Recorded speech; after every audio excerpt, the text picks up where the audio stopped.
Привет, с вами Алена, и я думаю, все из вас помнят эти ноготки, а кто не помнит, обязательно посмотрите видео про застарелые анихализи, ссылочку я оставлю. Сейчас я демонстрирую кадры с первого визита, тогда, когда она пришла с тем, что было на ручках, мы стали делать снятия, обнаружили там такие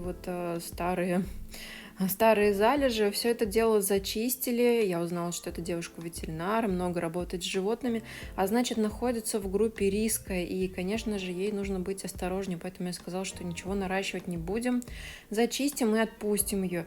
И вот прошло несколько недель, не знаю, вроде бы недели 3, а может быть и месяц. В общем, она пришла на повторный визит, и вот так у нее прекрасно стало все отрастать. Я считаю, что результат просто отличный. Видно, что карман становится меньше, вроде как состояние кутикулы получше. Да, ногти пока не вау, но сейчас мы все это дело почистим, обработаем и снова отправим ее на восстановление. Конечно, пока ничего покрывать не будем, но на лицо явная хорошая динамика, и сейчас я вам это покажу. У нас в кадре будут два основных пальчика, это средний и безымянный, те, которые пострадали больше всего. Прошу обратить внимание, что на среднем пальце у нее есть некое углубление. Его очень хорошо сейчас будет видно после того, как я наношу присыпочку.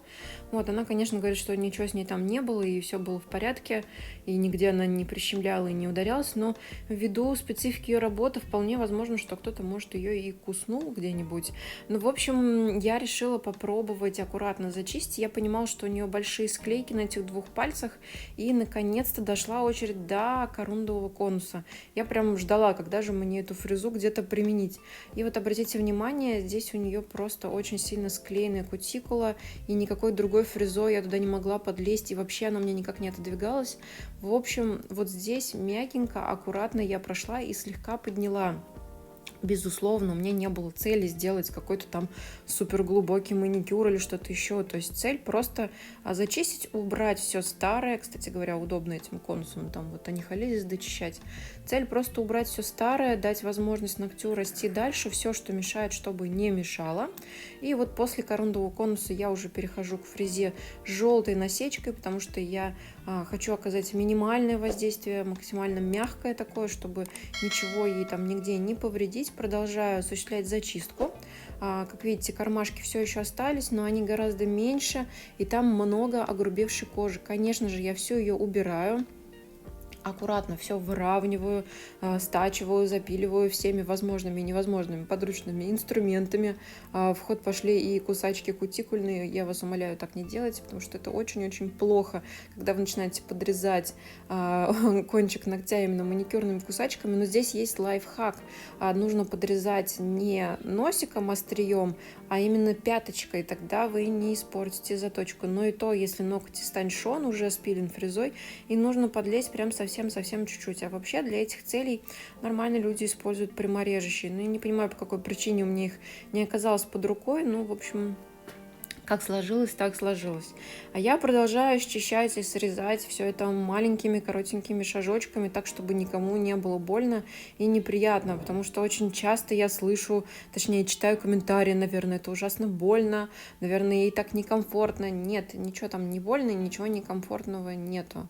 И, как вы видите, со склейкой я так до конца и не смогла справиться. Я решила, что не стоит туда лезть, потому что зона возле лунки очень-очень мягкая.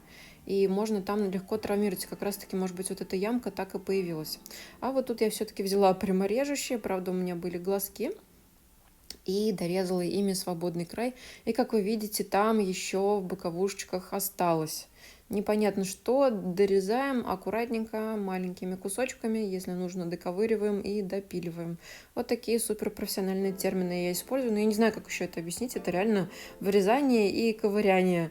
И по сути своей зачистка анихализиса — это просто состригание свободного края, просто свободный край не на месте, не там, где он должен быть. Поэтому все, кто надрывается, говорят, что я должна быть медиком в пятом поколении, чтобы делать такие манипуляции, ну, мне прям смешно становится, потому что я реально, ребят, просто стригу ногти, убираю грубую кожу. Никакого контакта с кровью не происходит, топором пальцы не отрубаю. И дадзык мне явно уже далеко, как мне одна написала. Честное слово, слава богу, что мне до нее далеко, никому ничего удалять я не собираюсь.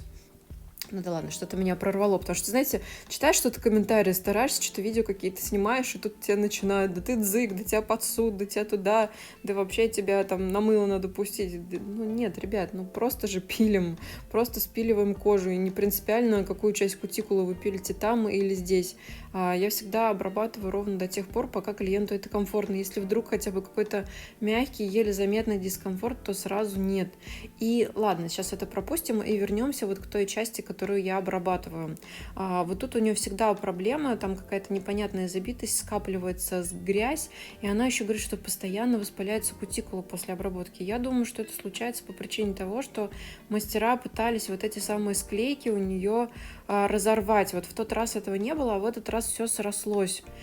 Видимо, это какая-то защитная функция кожи, потому что мы знаем, да, что у нас кутикулу ноготь защищает, и вот на этих ногтях она просто держится очень-очень сильно. Наверное, в попытках защититься от нападок мастера маникюра. Поэтому почистили столько, сколько смогли. Вот наши все остальные пальчики, видите, я показываю вот эту склейку, которую я не стала трогать. Ну и то, что маникюр не до конца чистый, зато жива-здорова останется. Будем дальше наблюдать, можете писать ваши, я очень надеюсь, что хороший комментарий. Не забывайте подписываться и ставить лайки. И пока-пока, с вами была Алена, до новых встреч!